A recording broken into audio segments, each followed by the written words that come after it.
today we are going to learn chapter 1 of geography, that is our environment.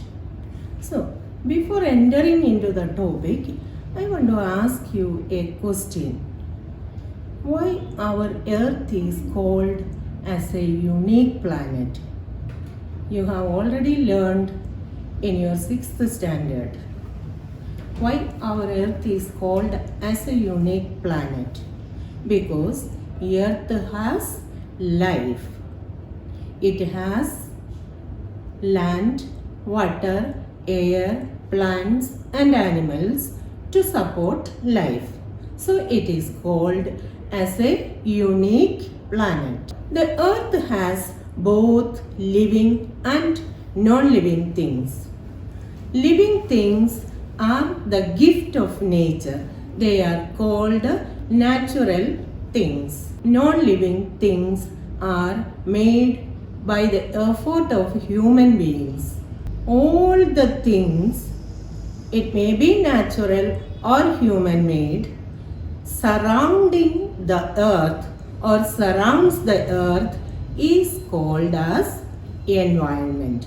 Yeah, this is your chapter, our environment. Contents of this chapter is environment, its definition, components of environment, biotic and abiotic environment. Students, today we are going to learn about our environment.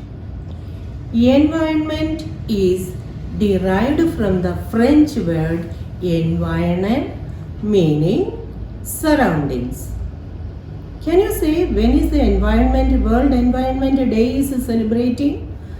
Yeah, it is on 5th June. Every year we are celebrating World Environment Day. Environment is our basic life supporting system.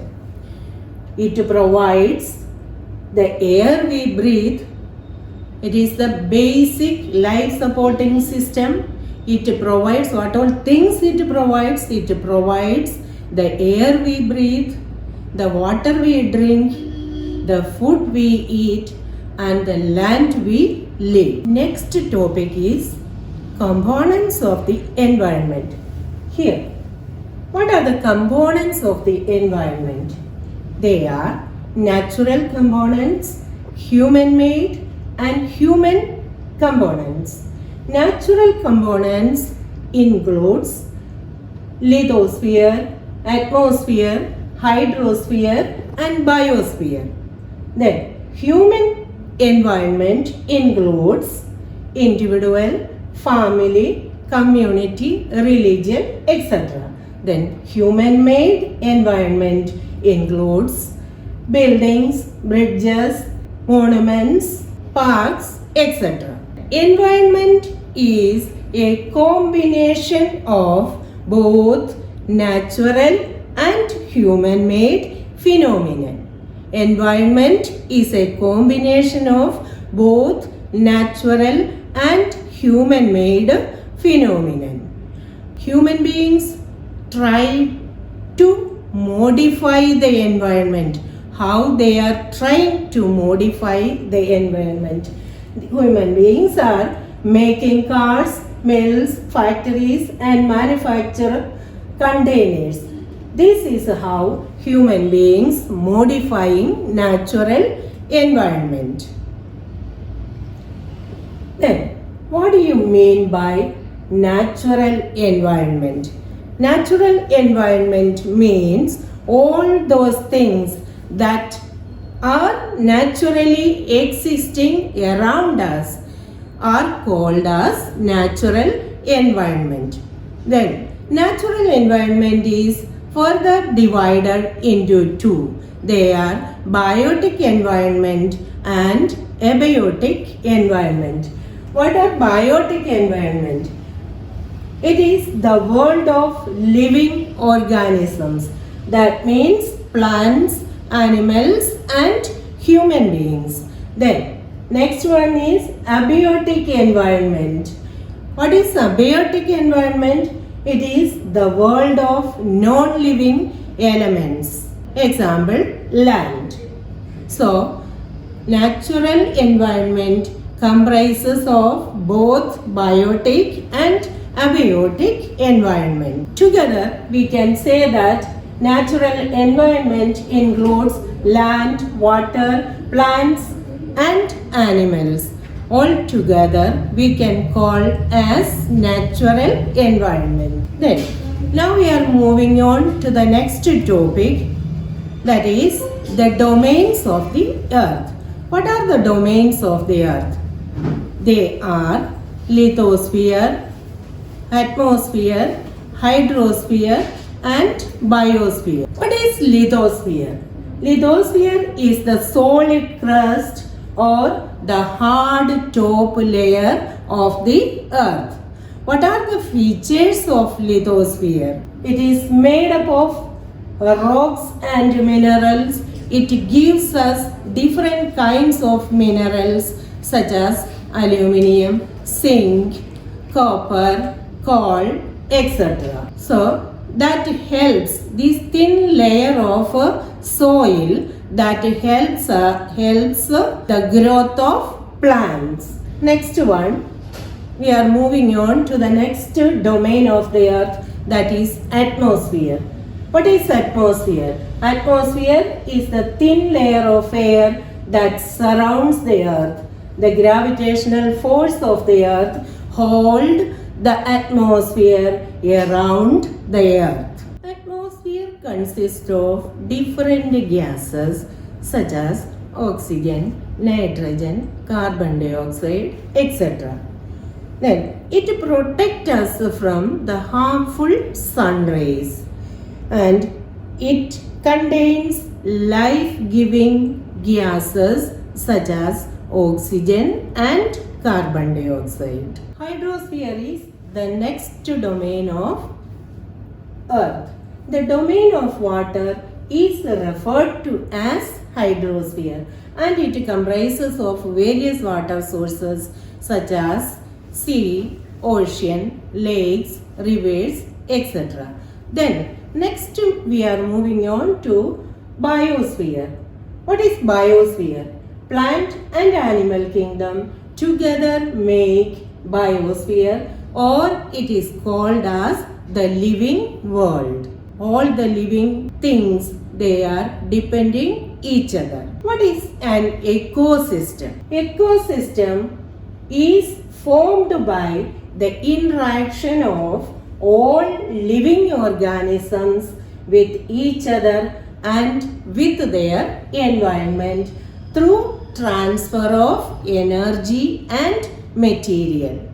Ecosystem is an organism that is formed by the interaction of all living organisms with each other and with the environment through transfer of energy and material.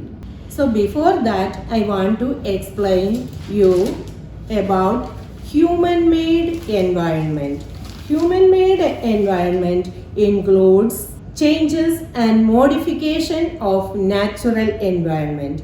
It shows the activities, creations and interaction among human beings. That is about human-made environment. That is everything that is made with the effort of human beings is called as a human-made environment.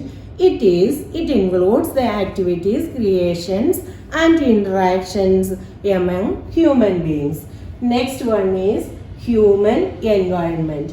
Human beings interact with the environment and modify it according to their needs. How human beings modify the environment? So with the effort and skill of human beings, they are making many things. So when they are trying to make things, they are changing the environment. So why they are changing the environment? Because we know that human needs are increasing day by day. In order to satisfy the human needs, they are trying to modify the environment. You know that in ancient times, people, they are living with the nature. So what all things are available from the nature, they are using that things.